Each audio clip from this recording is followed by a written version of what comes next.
আমাদের একজন নেতা আছে শহীদ রাষ্ট্রপতি জিয়া রহমান, আমাদের একজন নেত্রী আছে দেশনেত্রী বেগম খালেদা জিয়া, আমাদের একজন অবিসংবাদিত নেতা আছে দেশনায়ক জনাব তারেক রহমান। তাদের কিন্তু কিছু নাই। তাদের কি আছে বলেন? তাদের কিছু বড় আইডিয়া আছে, সারাদিন খালি আমাদের নেতৃবৃন্দের নামে মিথ্যা রটনা করবে। আমি আপনাদের কাছে অনুরোধ করছি, শহীদ রাষ্ট্রপতি জিয়াউর রহমান আমাদের যে রাজনৈতিক শিক্ষা দিয়েছে, আমরা মুনাফিকের রাজনীতি করি নাই। আমার নেতা শহীদ রাষ্ট্রপতি জিয়াউর রহমান 1965 পাক ভারত যুদ্ধে মুনাফিকি করে নাই। আমার নেতা শহীদ রাষ্ট্রপতি জিয়াউর রহমান 1971 সালে একজন তরুণ মেজর ওই রিভল বলে পাকিস্তানি বাহিনীর বিরুদ্ধে সংগ্রাম করেছে।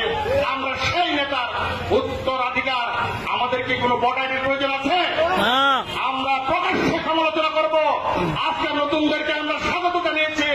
আজকে নতুনদেরকে যারা ধর্মের নামে বিপদগামী করছে, আমরা তাদের উদ্দেশ্যে বলতে চাই, আমাদের ভোট আইডির প্রয়োজন নাই। আমাদের শহরের আমাদের আশীর্বাদ জনগোষ্ঠী বিএনপির সাথে আছে। আমরা যদি আমাদের নেতৃবৃন্দ, স্বেচ্ছাসেবক দল, ছাত্র দল, যুব দলকে বলি শুধু প্রতিবাদ করো, নিজেদের